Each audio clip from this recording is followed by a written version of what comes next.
Hello, everyone, and welcome to this week's episode of the Albums Only podcast.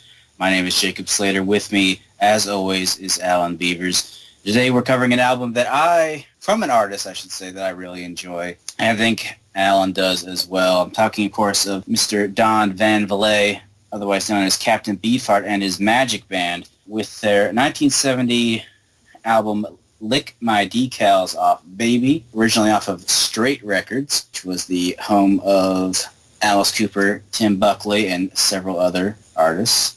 The fourth album by Captain Beefheart and the Magic Band, and we'll get into the discography a little later on. First off, we always kind of grill each other or interrogate each other on how we discovered these artists. And so, Alan, why don't you talk a little bit about how you kind of discovered Captain Beefheart? I feel like interrogation is the proper word to use for what we do when we ask each other about this. You know, I can't actually remember where exactly I first heard Captain Beefheart. I knew it was a band. It was a band, and it was a man. It was obviously Captain Beefheart and his, or later, the Magic Band, which is another point that we could discuss. I can't remember where exactly I came upon this idea that they were so influential, but I'm sure somewhere around the same time that I learned that the Velvet Underground were sort of one of the very big, if not the biggest influence in modern alternative music. Captain Beefheart's name wasn't too far behind that, and I was later to actually discover his influence and how truly great a lot of his music is. But yeah, it just sort of was in that milieu of other things that I was learning about at the time. Jacob, do you recall where exactly you were or the circumstances in which Captain Beefheart was first mentioned to you? Well, it's a little fuzzy, but my best guess is that I first discovered Captain Beefheart through Frank Zappa. Obviously a childhood friend of Beefheart growing up in California. So they're very similar, as we'll kind of get into later on. But yeah, I was very much into Frank Zappa. I discovered him through, I believe, Primus. They were very big Zappa fans. And that's how I kind of discovered Frank Zappa and the Mothers of Invention. And at some point, I listened to Frank Zappa's 1969 album Hot Rats, which is a phenomenal album. It's kind of the first album where Frank Zappa shows off his propensity for composition as well as jazz fusion, which he would focus on later on in his career. The second track off that album, Willie the Pimp, featured Captain Beefheart as the main vocalist, and was very surprising to me. High school was a period of time for me where I really discovered how varied singers could be. You know, I had Les Claypool's kind of weird southern twang. I had Tom Waits, obviously. I had Nick Cave and Jim Morrison. But none of them really compared to the strange, throaty wails that Captain Beefheart. His voice was incredibly distinctive. And someone like me who didn't know about Howlin' Wolf, who was probably one of Beefheart's main vocal influences, or Tom Waits, as I hadn't really gotten into him yet.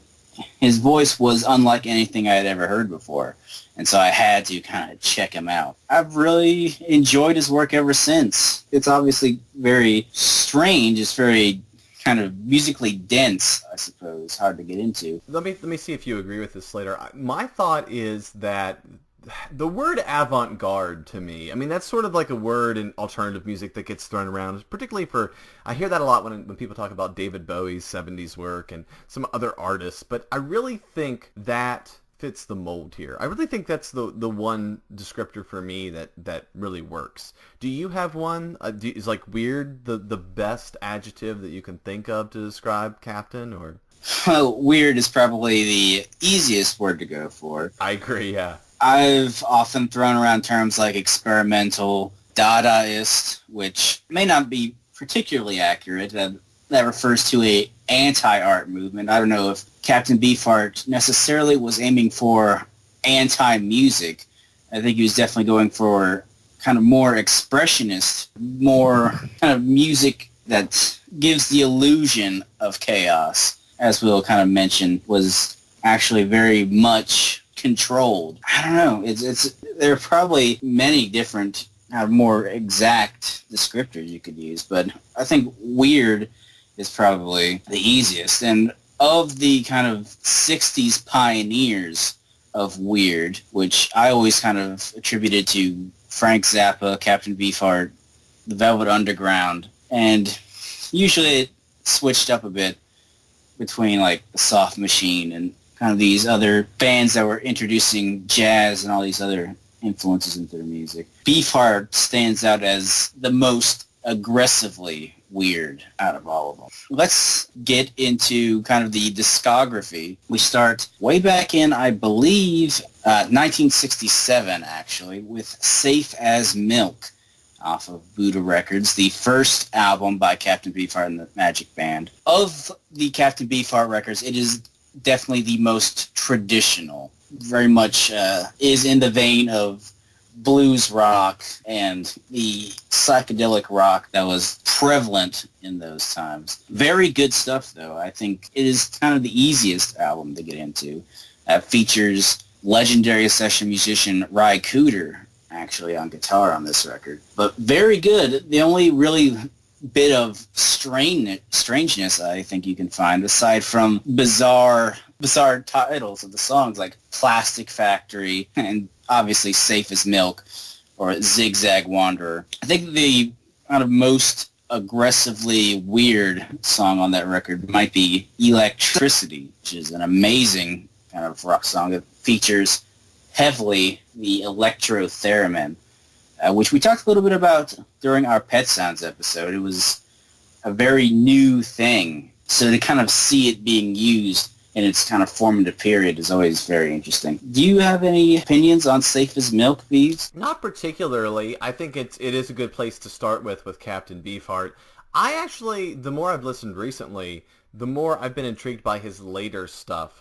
So I'm going to wait for you to keep going on, and we'll I'll have some comments here as we trend towards some discussion of some of the other records that dot Captain Beefheart and the Magic Band's history here. And Beefheart's later work is definitely the more intellectually stimulating, I suppose. But Safe as Milk is definitely a amazing record, especially if you kind of like the blues rock and the pop rock of the late 60s. Very good stuff. The second album was Strictly Personal, which can't really talk about because it doesn't really exist anymore. It was released a year after Safe as Milk. I believe it was in the same recording session a lot of these tracks were recorded. But it went out of print years ago, and it never came back in that form.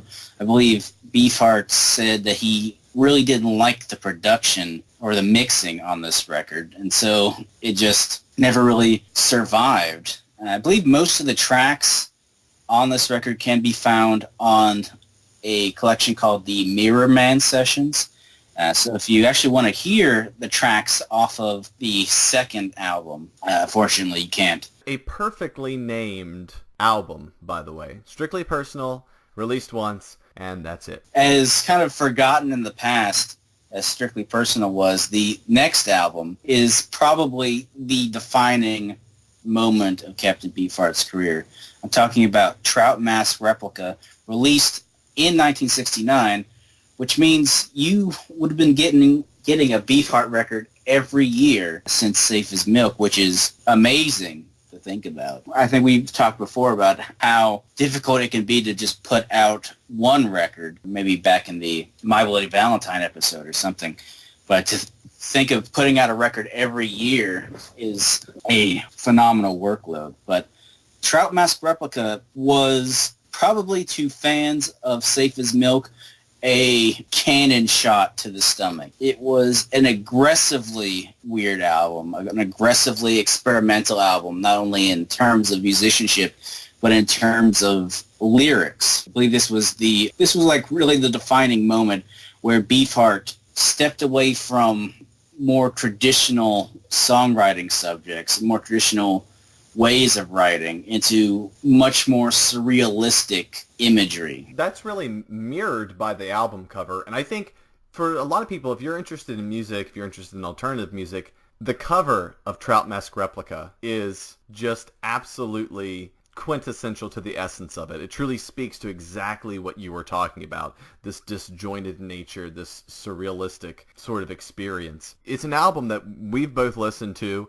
and we enjoy, but I think it's one, and I don't feel like I'm speaking out of turn here, Jacob, but it's really tough to get into. You really have to invest a lot of time and energy into Trout Mask Replica before you get sort of a really rewarding experience out of it. Yeah, I've listened to it several times, and a lot of those times I've just been unable to make it into the second half. It is very dense and is not a short album either. It really kind of drags things out, incorporating things like blues and rock and roll, free jazz, even spoken word. Trout Mask Replica is infamous not only for the content, but also for the process and the kind of story behind the making of the record. One of the first stories I ever heard about Trout Mask Replica was that during the recording process, Captain Beefheart would go by, when he was recording his vocals, he would go by what he could hear from the recording booth rather than using the headphones that were provided in the studio and kind of listening through there, which was why his vocals were always so disjointed from kind of the beat, was because he was hearing them a beat before they actually were going on tape, which sounds weird, but it sounds almost like anti-productive to recording an album. But just that simple trick kind of helped catapult the album into weirdness and history. Not only what he was singing, but how it was introduced into the record. But on a kind of darker note, there's a lot of stories regarding the recording of Trout Mask Replica that paint the Captain in a very negative light. Horror stories of him kind of acting as a Svengali to his bandmates and kind of keeping them locked up in a communal house where they were staying at, keeping them in there for months on end, not letting them leave except maybe to buy food, and just making them constantly practice these songs over and over and over again until they got it right. To some extent, it ended up working out for the better because it created one of the most influential and infamous records in rock music. And on the same handle, it's really dark and disturbing. It does kind of paint the Captain in a more negative light. After the recording of Trout Mask Replica, Captain Beefheart actually took the drummer, John French, and tossed him down a flight of stairs. Not sure why. He just decided that this was the day that John French would go flying down a flight of stairs. But he was back with the band not too long after, and he's actually an integral part of Lick My Decals Off, Baby, which just goes to show you how temperamental this whole experience was. And if you want to talk about putting in check someone that, your heroes, or, the case of, what do they say, never meet your idols because they'll disappoint you. I mean, this seems a prime case of that. You talked a little bit about it, Beefs. Do you have any memories or history surrounding Trout Mask Replica before we go on? I just always remember it being this, vaunted holy grail. And I remember, man, if I could just find that on vinyl. And interesting story, I didn't know this. The small town record store that I used to work at actually at one point in its history had a copy of a first edition of Trout Mask Replica, and the owner sold it one day for $75 or something like that, in pretty good condition. And I remember him telling me that, and I just felt a wave of regret. Man, I should have had that. That should be mine. Because it's such a well thought of, important album. The album itself, I'll tell you, I've only been able to listen through once or twice. It's just very difficult to get through. And when we get to Lick My Decals Off, Baby, I think the thing to talk about that is just how perfect of a combination of this kind of avant-garde work and sort of later more mainstream acceptable work that would come a little later. It's still weird, but it's there's a lot more rhythm, a lot more melody. A year later, we would get Lick My Decals Off, Baby, which we'll talk about, obviously, in depth. But a year after that, we had Mirror Man, which was eventually kind of re-released as the Mirror Man Sessions, which featured the tracks off of Strictly Personal. And then after that, we kind of reached a period of time where my knowledge of Beefheart kind of goes away a little bit because I'd never really had access to these albums, the Spotlight Kid, Clear Spot, and the two albums Unconditionally Guaranteed and Blue Jeans and Moonbeams. It was a very difficult time, from what I understand, for the Captain. Severe money problems involving his record label that kind of forced him to not only kind of tour constantly in order to make up this debt. It wasn't as exciting or as different as Trout Mask Replica and Lick My Decals Off had been. The Spotlight Kid and Clear Spot, a little bit closer to what we remember. There's a song off the Spotlight Kid called I'm Gonna Boogerize You Baby, which is very good. I actually really love that song. Unconditionally Guaranteed and Blue Jeans and Moonbeams were the black sheep of the Beefheart discography. And it wasn't until 4 years later that we kind of saw a bit of a resurgence with Shiny Beast Bat Chain Puller, which features art by Captain Beefheart this time, which would come into play later on in his career. Very interesting album. I actually own it. I really enjoy it. Never really gets as rocky as we kind of expected from the earlier stuff, although there is some good stuff on there. Tropical Hot Dog Night. When I See Mommy, I Feel Like a Mummy. Very good stuff. Did you ever think in your life that you'd be saying these phrases? As soon as I started getting to Beefheart, I realized that eventually I would have to. Yeah, all bets are make off. peace with it. Very non-rock album, but it definitely was a return to form in a lot of ways for Captain Beefheart. 2 years later, we would get Doc at the Radar Station, released in 1980. An album which saw the Captain embrace new wave in his own way. It's still very much in the Beefheart style, but has that 80s sheen in some ways that we all love so much. It's an album that I enjoy, but I can definitely hear Captain's age at this point. He doesn't really have the full-bodied roar that he used to in his earlier days. It's kind of devolved into a croak, which I guess shouldn't be too surprising, given kind of the life of excess that musicians are so known for. I know you've talked about Doc at the Radar Station several times, Beeps. Do you have any kind of thoughts about that album? Yeah, I think that's the right way to look at it, as Beefheart's own little weird embrace of new wave. I love Hothead, the lead track off this album. I think it's really great. There's something about its energy that really works well.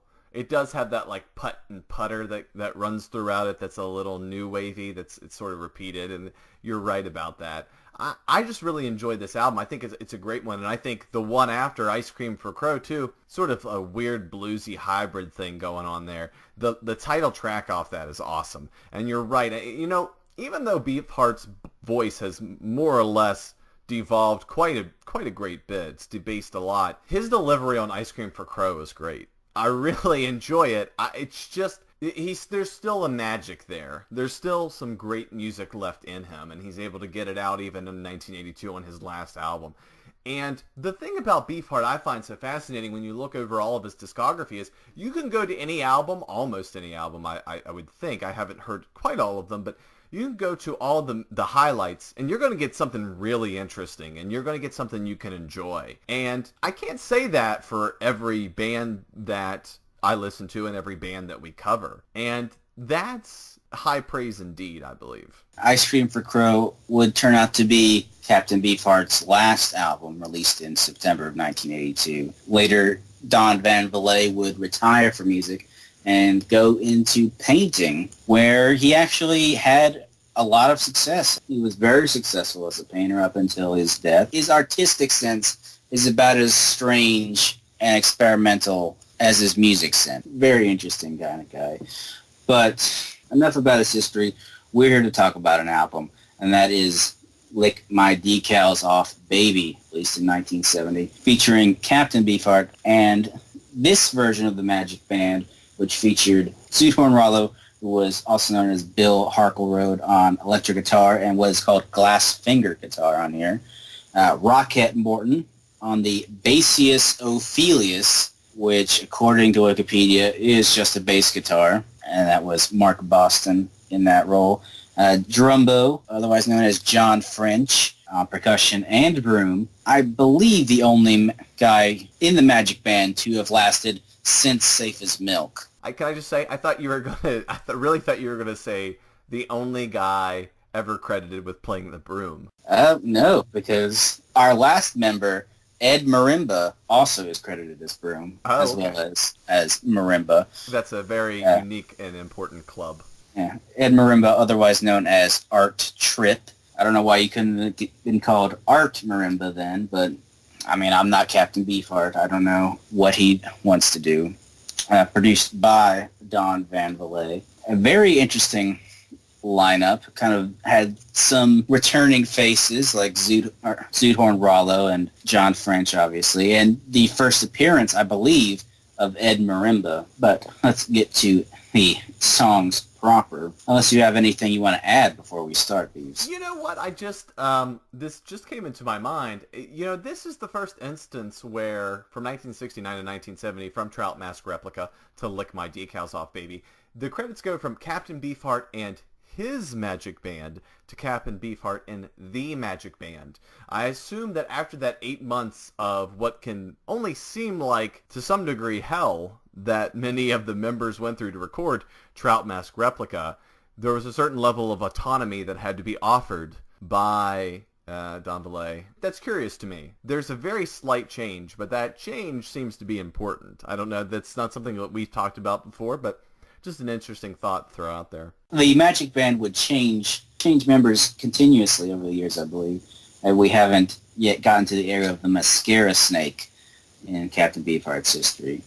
Although I believe John French actually was the longest running continuous member of the Magic Band, which is weird considering he got his ass thrown down a flight of stairs. So apparently he didn't take it too bad. But we start off with the title track of the album, Lick My Decals Off Baby. A song that kind of hits the middle of the road between the Safe as Milk blues rock and the strange kind of Dada experimentation of Trout Mask Replica. A rock song that sounds like it's melting as you're listening to it. But it's also the song that kind of first introduced Beefheart's kind of modus operandi on this record. Because prior to recording this album, if you kind of look into the history of the record, all these songs were created by Beefheart kind of composing improvisational fragments on the piano. And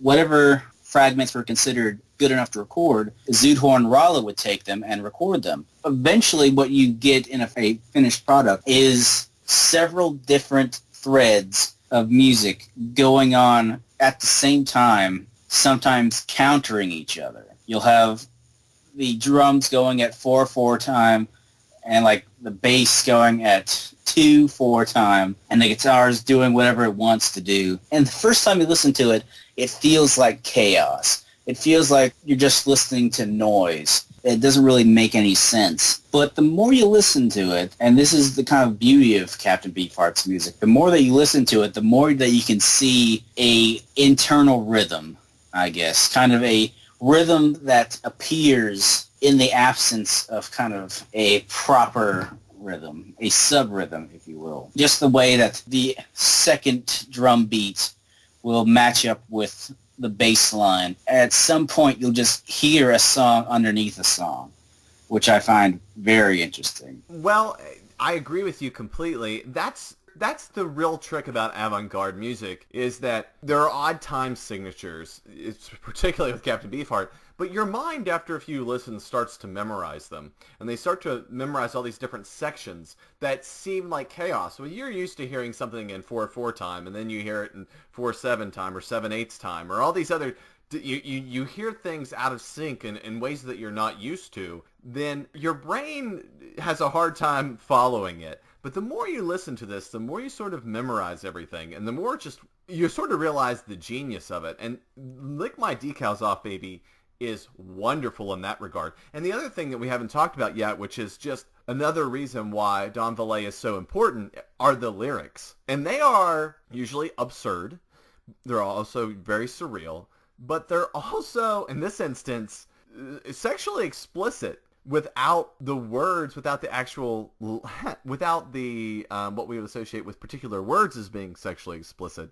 The way all this runs together, rather than I want to hold your hand, maybe a reference to the Beatles, I want to swallow you whole, and I want to lick you everywhere it's pink, and everywhere that you think, whole kitten caboodle and the kitchen sink, which is simultaneously hilarious and oddly erotic in ways it really shouldn't be. I mean, the next line is, heaven's sexy as hell, but when I first heard it, Jacob, I heard having sex is hell. And either way, it's great. Like, even a misheard lyric with Captain Beefheart, you're really gonna enjoy that. It'll either make you think or bring a smile to your face. And this really kind of goes to show just how great of a vocalist Beefheart was, because this song is just oozing with sleaze, just as much as it was back in Willie the Pimp on Hot Rats. Captain Beefheart has the ability to kind of just make you feel dirty when you listen to a song. And Lick My Decals Off, Baby is kind of the most, I wouldn't say it's the most kind of coherent in terms of the theme of the song, but it's definitely kind of the most traditionally minded songs, I think. I don't think anyone's going to get confused with the meaning behind Lick My Decals Off. Well, isn't it really a comment on that you really shouldn't look at advertising, or you really shouldn't pay attention to, you should listen to the music. You shouldn't pay any other attention to what's going on this album. So, just give it a play and see what you think of it. Possibly. So we move on to the second song, Dr. Dark, a song that is built, I believe, around the guitar and the drums mostly. It still feels a little bit ramshackle, a little bit kind of what I would dub stumble rock in its way that kind of lurches into a beat. It's still weird. It's still doing strange things. Aggressive song. But I think this is a good time to kind of discuss something that we talked about prior to the recording over whether or not the lyrics intentionally mean something. Whether Beefheart is kind of writing a song specifically to kind of create a message, or if it's a message that we get outside of the author's intent. Because when I read the lyrics of this song, what I see is a song that is about death. Just with lyrics and imagery like Dr. Dark coming in on a horse in the middle of the night. There's a line that says, "Done had a white poor son. Mama, mama, here come Dr. Dark. Horse clapping in his old hooves making sparks." This imagery of a rider coming in the night to kind of take away children sounds to me like it is a song about death. But, I'm not sure, because the whole imagery of Beefheart's records following Trout Mask Replica is of chaos, of things that don't really make sense, that just seem like nonsense or gibberish. And considering that this record was made on the back of improvisational material, it would seem to be the case that the lyrics would be similarly improvisational, of kind of come up off the top of his head. But on the other hand, we know from the stories behind the recording of Trout Mask Replica that Beefheart was a taskmaster. He was a man who made his band members perform under names that he invented. He made them practice songs over and over and over again for months on end. Just as an aside, much in the same way that his friend Frank Zappa would often kind of operate. I come down on the side that they mean something, that there's something hidden there, and I think the art is in how it's gracefully done, and that's something that I think we can talk about with other songs too, but I think that's a fascinating discussion. Is this truly just imagery thrown together for the sake of it, or is there a deeper meaning behind Beefheart? It's never been too clear to me what's the real truth, but I think there's a deeper meaning. It would seem to be a contradiction of terms to put that much work into things that are supposed to be meaningless. Not in the same way that Salvador Dali would make his paintings, which I believe you referenced prior to our recording, that he used kind of evocative imagery or kind of symbols such as religious figures and such, because it evoked a reaction from the audience, but not necessarily evoked a reaction in him. It wasn't that he thought anything about religious figures. He just knew that his audience would. And so it did have a specific meaning. Right, and that's one of the accepted ways with which to view Dali. But Dali is such an eccentric type. Who knows the degree to which he was ever really truthful in that regard. But yeah, I think there is this idea that for some people, they're just going to do something provocative or something they know will be provocative or can be easily interpreted. And I don't think that Beefheart, maybe he did, maybe I'm wrong. I get the impression, though, that there is something here in a very impressionistic way. These lyrics really do come together, and they tell some sort of story, I believe. Yeah. My favorite line from this song is, "The moon, a pail of milk spilled down black in the night." I love that kind of imagery. That's a great one. I don't know what it is in the song, but the part where, and I think this is one of the things about Beefheart that you find, when you listen to it, there are little bits of lyric that get stuck in your head like mantras. I mean, I love the term mantra just to describe Beefheart, because there are certain songs where certain phrases get stuck in my head. And on Dr. Dark, where he goes, black lady, black leather lady, black lady, black leather lady, that whole thing is just, like, there's something intoxicating about the way it's said. I always find myself sort of coming back to that part when I think of this song. So to me, it almost kind of speaks to as if kind of the lyrics were just like those improvisational fragments that the music were. That he was writing out words, and much in the same way that you often kind of get stuck on certain words, that he kind of got stuck repeating words as well.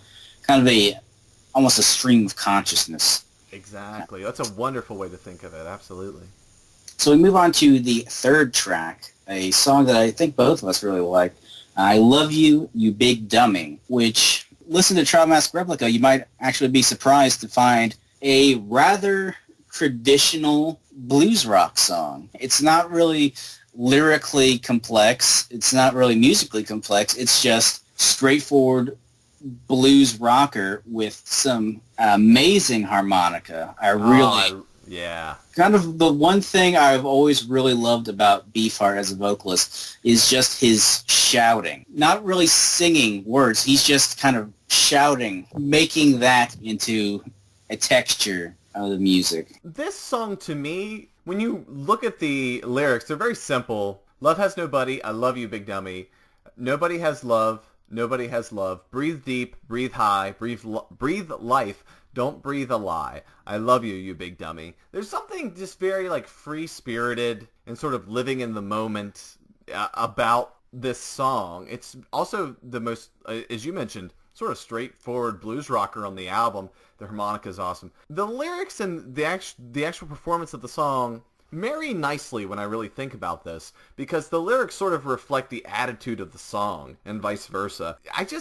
This is one of my favorites. It's just this freewheeling number that stands out. Probably one of the earliest tracks on the album that will stand out to you when you listen to it. Yeah, very interesting. And I don't think there was really anything that traditional on Trout Mask Replica as well. So people who have managed to stick around since Safe as Milk probably got a big kick out of this song. But we move on to track number 4, Peon, the first of 3 instrumental tracks on the album. A very strange record. There's probably not too much to talk about it. So musically, I think it more strictly relates to folk rock. But a little weird thing that they do is, I think there's really only like 2 instruments that are on the song: a acoustic guitar and a bass guitar. And the thing that they do is they play the same notes almost. They're note for note kind of just played together. And it creates kind of a weird synergy, kind of this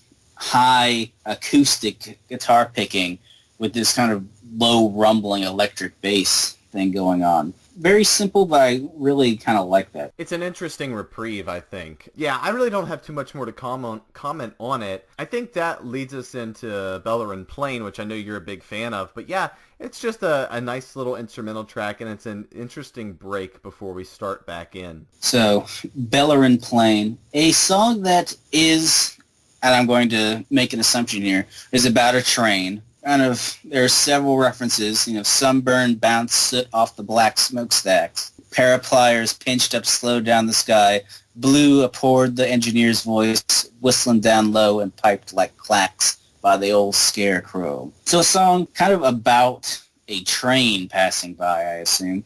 And if you listen to the song, it does kind of have this rolling energy that reminds you of a train. Like, it kind of has that kind of chugging feeling to it. A very weird train, obviously, is like a classic kind of stomp song, but in reverse. You're speeding backwards in a lot of ways.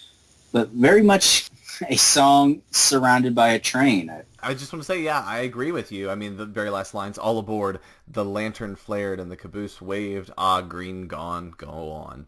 So, yeah, I think this is the one. And I think, too, this is a track. I enjoyed this track. I think you're a really big fan of this one. I'm sorry. Go ahead and tell us more about it there. Just that this is the first track where we see the appearance of Ed Marimba on the marimba. It is very kind of strange how almost alien it feels to have what is normally a kind of very rooted in the 60s style rock music, and to have a marimba just kind of plunking away in the song. It's such a light thing that you almost don't notice it until you really start listening to it. But at the same time, it's so distinct as well.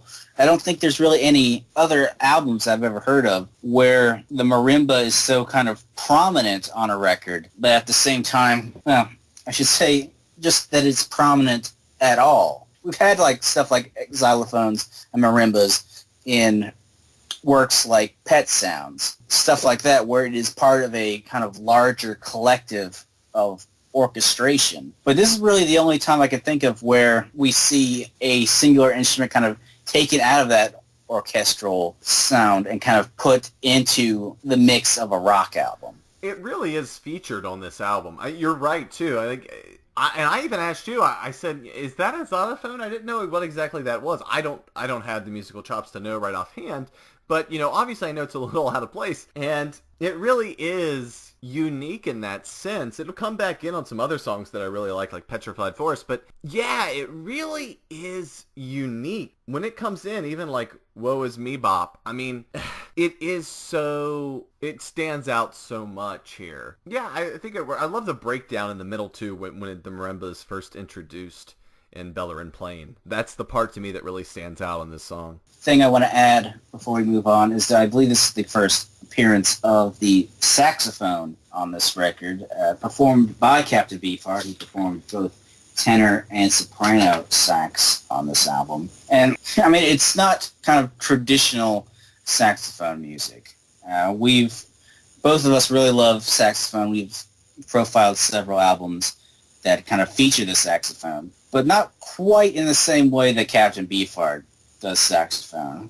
When he does it, it's more to add squeals to a song that just needed squeals. He just loves kind of the loud, discordant quality of a saxophone, not necessarily for a traditional, smoky, jazzy kind of sound. He just wants the noise, which I think kind of contributed to my love of free jazz in a lot of ways. Because I like the smoky stuff, and then for some reason I also love the kind of noise, the discordancy, the kind of improvisational quality of the saxophone. So we move on to track number 6, Woe Is a Me Bop, and we introduced the marimba in Bellerin Plain. Woe Is a Me Bop features it even more prominently on a simple song, kind of more driving than I Love You, You Big Dummy, in a kind of slightly different way. You have the marimba kind of plunking away. It kind of makes me smile when thinking back on it now. You kind of have this aggressive howling by Beefheart and this paranoid-sounding guitar, and you just have the marimba go dun dun dun dun dun dun dun dun. Very simple rock song, not really complex musically, I'd say, or lyrically. Just everybody's doing it. Please don't let them ruin it, which probably means something to somebody. So you have anything to say about Woe Is a Me Bop before we move on? No, we did have to practice that a few times, though, to make sure that we said it correctly. That's the fun part, is how many times we'll have to do second takes when we talk about Captain Beefheart. I think it's a good continuation. It doesn't stand out much to me. Japan in a Dishpan 2, the one that follows that, starts out very interesting to me, and then it just sort of becomes discordant. That free jazz element really comes back in again in this as well. I think it continues sort of the feel of the album. I really don't have too much more to contribute to it. It's not one of my favorites, but I can appreciate it in its own way. Yeah, this is the second instrumental track on the album. A little bit more involved than Peon was. You have the kind of fluttering sax of Captain Beefheart at the beginning that is kind of overlapping this kind of slightly off-kilter pop rock backup. And I think if you listen closely, you can hear like a pretty good bass riff thumping down on there. Of the two instrumental tracks that we've heard, I think Japan in a Dishpan is the more interesting song. I like kind of what Peon did with the acoustic guitar and the bass guitar, but Japan in a Dishpan is a more kind of realized song. If you were listening to the record, that would be the last track of side 1. We move on to track number 8, or the first track of side 2, with I Wanna Find a Woman That'll Hold My Big Toe Till I Have to Go. Yes, that is the full title of the song. I don't know why it's the title of the song. I didn't know Captain Beefheart wanted to write novels, but apparently he was practicing it on this record. A love song? Question mark. Right. Very kind of strange thing. Captain Beefheart equating love and some kind of foot fetish and potatoes, and it all get mixed together into some kind of weird chimera. Oh, I love it. I want to find me a woman who will hold my big toe till I have to go. I want to find a blue swirl plastic ocarina about 5 miles long and play with them sweet potatoes all night long. Wait. Because them yams have all them eyes that yawn. I mean, I don't know why that works so well, but man, you're gonna find yourself, you listen to this album enough, you're gonna find yourself saying that out loud, and people are gonna think you're nuts. In a way, it's a traditional song. It's Captain Beefheart kind of doing a love song in the way that only Captain Beefheart can. Lick My Decals Off, Baby was the sex song, and this is the love song. And I think if you follow kind of Beefheart's modus operandi here, I think you'll find probably true love. Because he's going deeper than just skin deep. You know, he's going to the earth. You know, one of the things I love too, one of the things that if you really love him, what you really love about him is the way that he'll enunciate words. There are ways he plays around with this song. The way he says potatoes, and then he'll like patata, and like his vocal range and then just vocal variety. It's crazy when you first hear it, but it becomes something you almost long for. It becomes its own bass, its own rhythm, its own fascination that you can't wait to hear again. And this is one of those songs where it comes through a mile wide, and it's just all the better for it. Just like the record itself, Captain Beefheart's voice itself has a lot of kind of different layers to it, a lot of different variations that you can kind of find if you dig deep enough. You listen to enough Captain Beefheart, and you'll see at least like 5 different varieties of just singing, from speaking to straight up howling. There's a phenomenal range. Musically, I think it's another song that if you listen to it enough, you really kind of appreciate the bass, because Rockette Morton's doing a lot of work on this record. We move on to Petrified Forest, and folks, you know, it's very interesting that we can talk so much about these songs, but the thing you should consider is these are not long songs. I believe the longest song that we've talked about so far is Bellerin Plain at 3 minutes and 33 seconds, but a lot of these songs just barely pass the 2-minute 30 mark, and the song we're talking about right now, Petrified Forest, is only 1 minute and 40 seconds long. I think we'll get into a little bit kind of after we cover the songs, how that differs from Trout Master's Replica, but I think it just goes to show you just how much you can get done in like that amount of time. Like I think that's kind of something that we tend to forget, is because we kind of moved away from pop songs that did break 3 minutes.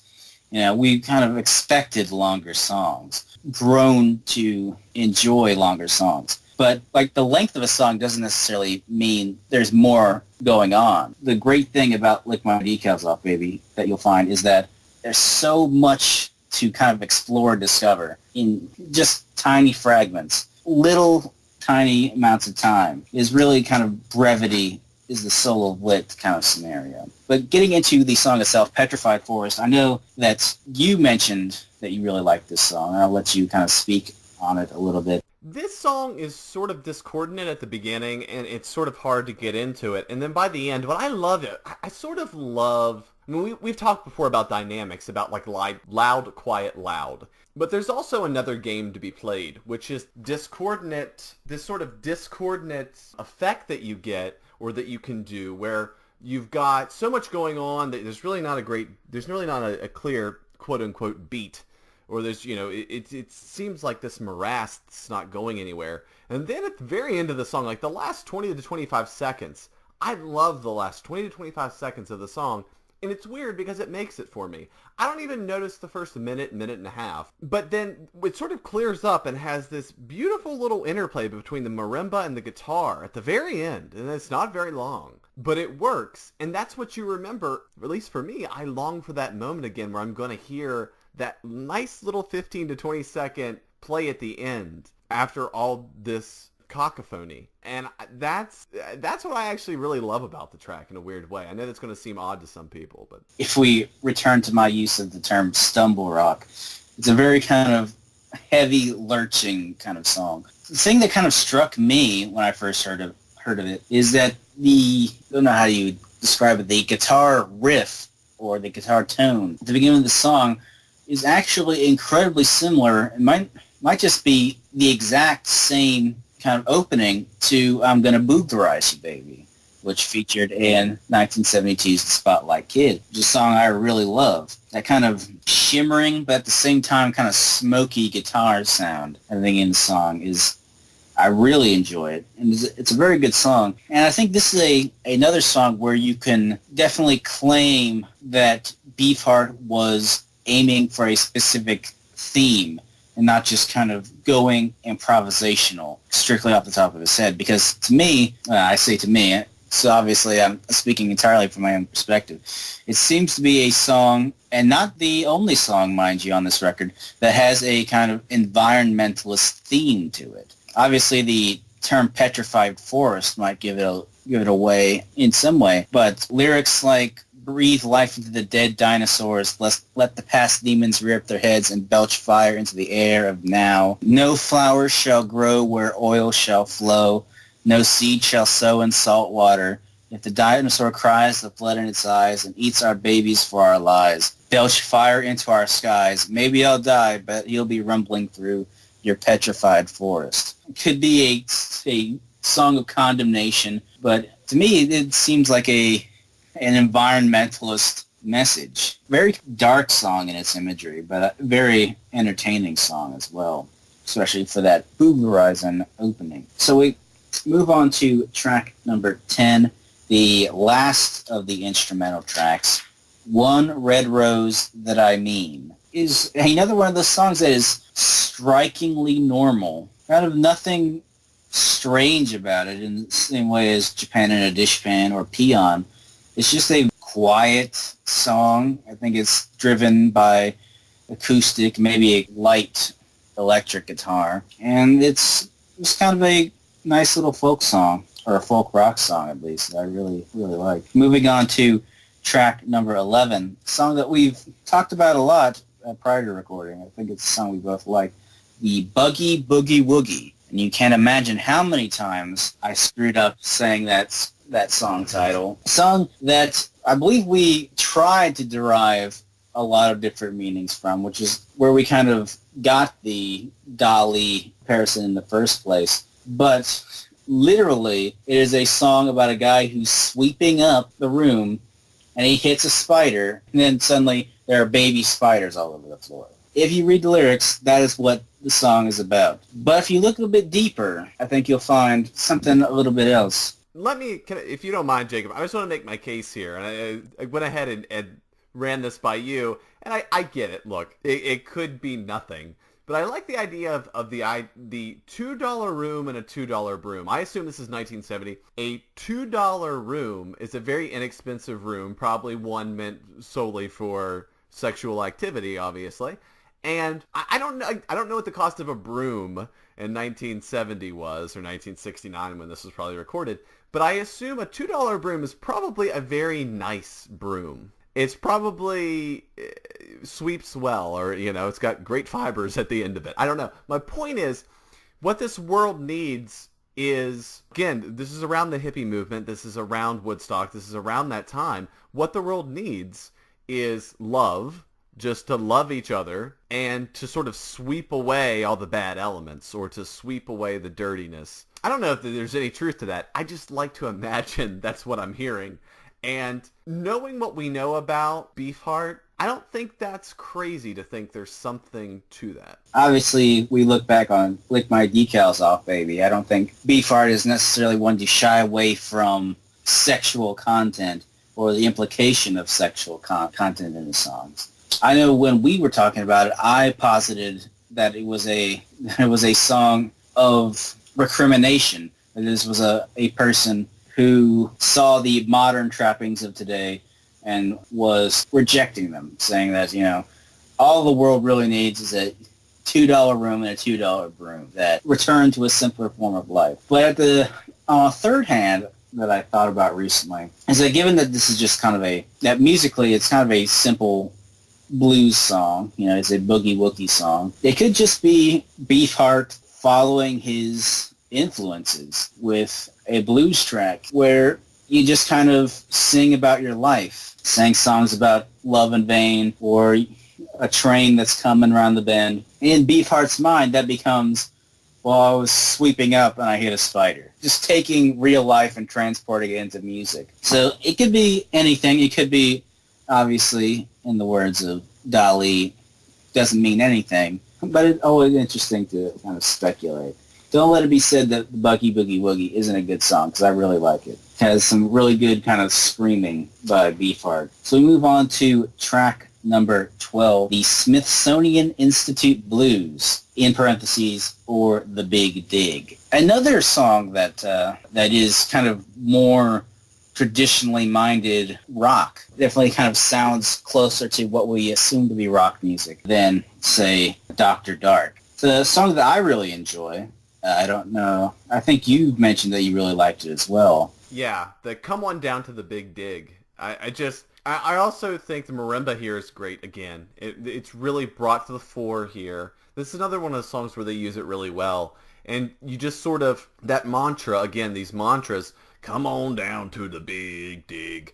The way that it's said, it will become infectious after so much, and that's why it really works well here. It's kind of the imagery of dinosaurs walking around in shoes, I think, is the main draw for this song. Dinosaurs, again, we heard a reference to those earlier in Petrified Forest, and reoccurrence here.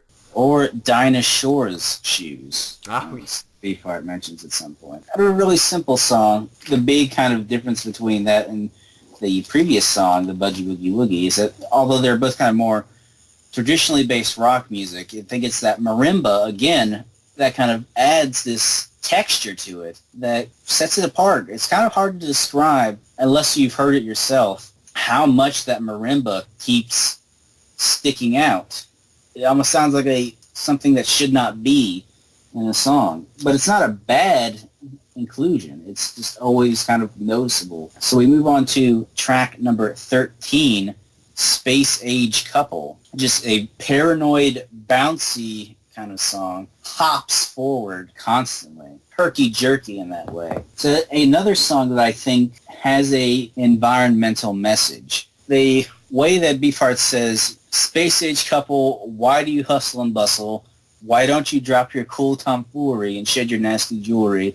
Cultivate the grounds, they're the only ones around. And stuff like hold a drinking glass up to your eye after you've scooped up a little of the sky and it ain't blue no more. What's on the leaves ain't dew no more, which I think it's an environmental song. I think it's also, in some ways, an attack on the hippie movement, the counterculture movement. Idea of the space-age couple. Maybe not the hippies, could be the generation before the hippies, which wouldn't be an unthinkable thing. Obviously, Captain Beefheart, as I mentioned before, was friends with Frank Zappa, who was very, very critical of what he considered hippies and kind of yuppie culture. In fact, he wrote an entire album based around the subject, 1968's We're Only In It for the Money, which poked fun at the Beatles' Sgt. Pepper as well. Frank Zappa in that album had songs like Who Needs the Peace Corps, that kind of blatantly attacked what he thought were plastic people, which was another song of his. So I wouldn't be too surprised to find that Space Age Couple was following in Frank Zappa's footprints of just attacking people who appear to be modern, up-and-coming people, but who also kind of neglect major concerns like the state of our Earth, which was obviously and still is a major concern. Any thoughts on Space Age Couple before we move on to the next track?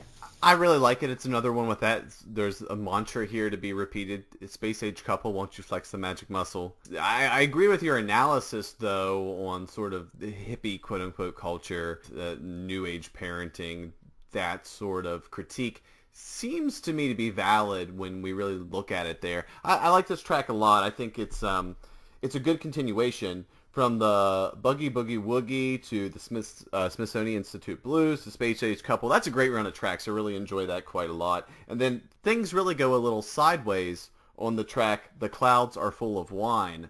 This one is really unique and sort of shifts things to a different plane. This is one that I know that you like as well, Jacob. What are your thoughts on it? The Clouds Are Full of Wine, Not Whiskey or Rye. It's a song that, on an album that sounds so unlike everything else, is a track that sounds unlike anything else in the album. The most noticeable of which is Beefheart himself. He's not doing the kind of traditional or kind of the iconic blues shout or howling, instead going for a more wavery spoken word performance. And it's very kind of interesting. The song itself is low-key, but at the same time very quick, kind of very tense, as Beefheart speaks this bizarre poetry with very kind of surreal imagery. It's a song that follows in your kind of a notice of mantras. Of all the songs, really would speak to the argument that these songs are improvisational, because it seems very much that he is improvising what he's saying as he's singing it. A little excerpt here. The clouds are full of wine, not whiskey or rye, and the sky is full of blue brains, blue jays, mermaids. Blue brains, blue jays, bluebirds, mermaids, blue jays, bluebirds, rainbows, and the night is full of rhinestones, pine cones, telephones. I love the way that sounds. I just like the way that rolls around. It's great. And also, too, the thing to mention in this song is that he's speaking in I don't know if it's a different pitch or if it's a different octave or what it is, but he sounds completely different. He sounds actually more composed. There's not that gruffness, that sort of howlin' wolf vibe isn't really there for much of the song. So I'm really intrigued by that. I find that change up really interesting. It sort of comes out of nowhere. And Beefheart's really capable of doing that, playing around with his vocals in ways that you don't expect. And it's really surprising here. It's very kind of a wavery kind of thing that Beefheart puts on this song. And of all the ways he sings on this song, it's almost the most unnerving. And the way his voice will kind of just peak in certain ways when he's kind of like rattling off these nonsense words. It's a very interesting song, as I said.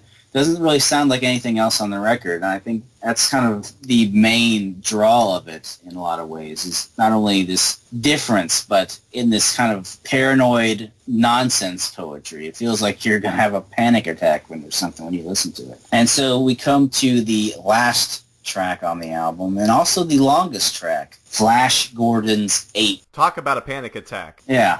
I mean, this song just goes right out of the gate with the cacophonous saxophones. It is wild, and it doesn't let up in the band either. They're kind of really gunning it in this song, creating this atmosphere of kind of chaos and almost violence. This is a song that really highlights Beefheart's use of the saxophone. I don't know if it works as well as it does over in Bellerin Plain.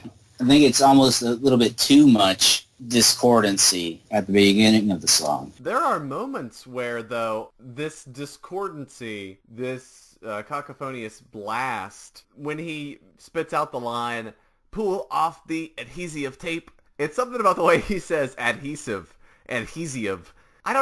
Things like that become sort of what you really look forward to when you hear these songs. And the next line is, "Now you're in a scrape." And just jazzy saxophone just rambling on. It fits so perfectly, and the way his voice just sort of gets into almost like a fright when he says it. There's small moments, but they're what really make this song for me. I agree with you. It's a little too discordant for me at times, but there are bits here that I still enjoy, which I didn't necessarily think I would, to be honest. But yeah, and then there's sort of a clearing out there where the marimba comes in again and is given one last flourish. And obviously, or maybe perhaps not obviously, this is a song that's actually about an ape. Usually it would just have no meaning to actual content of the song, but it seems like Flash Gordon's Ape is about an ape. And although I kind of don't really like the music as much, I kind of really like some of the kind of lyrics of this song. Like the first little bit,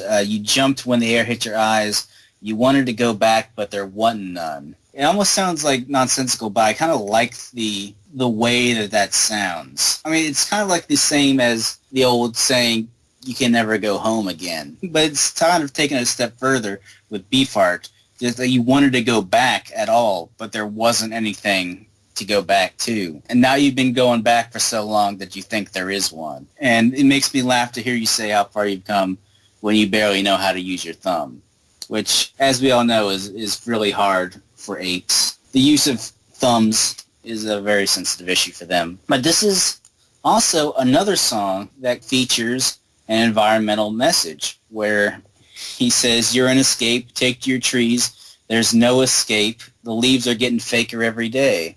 Flash Gordon's Ape, you're today." I think, too, this could be, when I hear those lyrics and then I think about the title and everything else that comes with it, maybe it's a comment on man and how man thinks he's come so far, but in reality, there's still so much you don't know, and, we're still primal beings in many ways. There could be some meaning there in terms of that as well. We think of the title, Flash Gordon's Ape. Like right there we have an example of the primitive ape, kind of our ancestors, and then Flash Gordon, who at the time of his creation was kind of the man of the future, what we assumed humanity would be back in the 40s, kind of the tall, strong Aryan guy going off on adventures in space. Just looking at the title, there's a great dichotomy between the reality and the dream, or kind of what we hope to be, what we want to be, and what we actually are, which is very interesting because I've often heard that Beefheart's art, when he retired from music and he got into art, that his artwork also heavily dealt in primitivism, very simple shapes, that imply grander themes through them. Through Flash Gordon's Ape, we kind of get a glimpse of that. Beefheart likes to combine certain things. Even Beefheart's musical career is like this. We have this basis of rock and roll and the blues. And even Beefheart's singing is a callback in some ways to that era of Howlin' Wolf. And at the same time that we have this old school blues rock stuff, at the same time have all this avant-garde stuff, the free jazz and the bizarre time signatures and the singing offbeat to the music and the surrealist poetry. It's the same thing of combining the older, more primitive music with kind of the future of music, or more conceptual. And maybe Captain Beefheart wasn't thinking about this at all when he was writing Flash Gordon's Ape, but I think as kind of a closer to the album, you can get a lot of material out of it. And it goes for a lot of the tracks on this album. You can find a lot of material that you didn't think was possible. That's the last track of the album. It's a surprisingly short album. I believe doesn't even clock in at 40 minutes. So overall, Beebs, what do you think about Lick My Decals Off, Baby? I don't believe you heard of it before we picked it for this podcast. What do you think about it a week after sitting in with it, kind of absorbing it? What are your thoughts about it? I love it. I mean, I truly do. There are sometimes when we do albums, I have a good foundation of the album already. Sometimes I haven't heard it, but I've heard a lot of the artist. Sometimes I've heard a little bit of the artist, but it really leads me to get to know a lot more about them and to really enjoy them. And that's the case with Captain Beefheart. I came into this really only having a cursory listen to Safe as Milk and to Trout Mask Replica and to a few other songs here or there. And really listening to it allowed me to investigate further the late end career. That was a real joy. I enjoyed the album a lot, and I'm glad that we finally got to do it. This one, for me, is really high on my personal favorites. How did you feel, Jacob? Well, I think my rant kind of gave a little bit of it away, but yeah, I really liked this album. It's been kind of a while since I sat down and listened to Beefheart just straight through. And this is a very good record, perfectly captures what was great about Beefheart from like really the two eras, the more traditional rock stuff and then his more experimental stuff. I think if you're going to listen to a Beefheart record, this is really, I think, the way you want to start. This is a good way to ease into it because we've talked about Trout Mask Replica, and Trout Mask Replica is an amazing album. There's a lot of nuance to it, a lot of things to get into, but at the same time, it's also musically dense. There's a lot of stuff to kind of dig through, a lot of stuff to kind of process. And if you're someone who hasn't really listened to that much experimental music, if you're kind of a tenderfoot in that area, then you might end up getting turned away because there's not that many songs like I Love You, You Big Dummy on Trout Mask Replica. So Lick My Decals Off, I think, as I said, it really kind of captures that experimental side, that rock side. But more than that, the length of the album, the length of the songs themselves are short enough that it is also very digestible. They are very complex songs, and I don't think you really captured the kind of greatness of this album on the first listen. It's definitely an album that you have to listen to a couple times, but it is so easy to consume. You can just blaze through it. It's less than an episode of House or something. It is very easy to kind of get those subsequent listens in. It's very easy to kind of consume this record, and I think that's why it works so well. So the official recommendation is, if you're interested in Captain Beefheart and you want to get more into it, you can start with Safe as Milk. That's a very good option. Or you can try Lick My Decals Off, Baby, because I don't think you'll be disappointed. I think it might be my favorite Beefheart album. Obviously, I haven't listened to all of them yet. I still have the middle of the 70s records to listen to. But it's very good. It's very weird. And, very consumable. And listen to it a couple of times. Like, give it a couple of plays.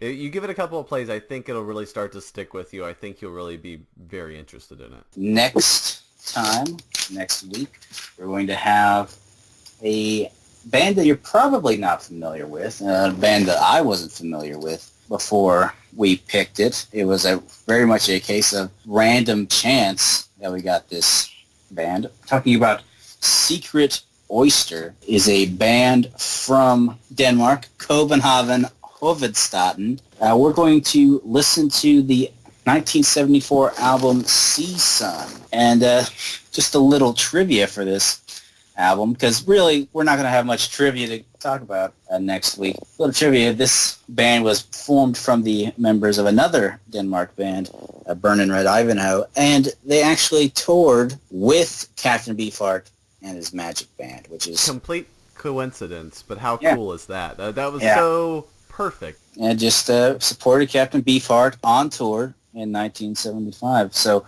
I wish I knew enough of Beefheart's kind of surreal poetry to end as like a soundbite, like a squid in a polyethylene bag is fast and bulbous. Get me? Yeah, we could start off with that. but I've already ruined it. So see you guys next week for Secret Oyster and Sea Sun. My name has been Jacob Slater. His name has been Alan Beavers, and we'll see you next time. Bye, folks.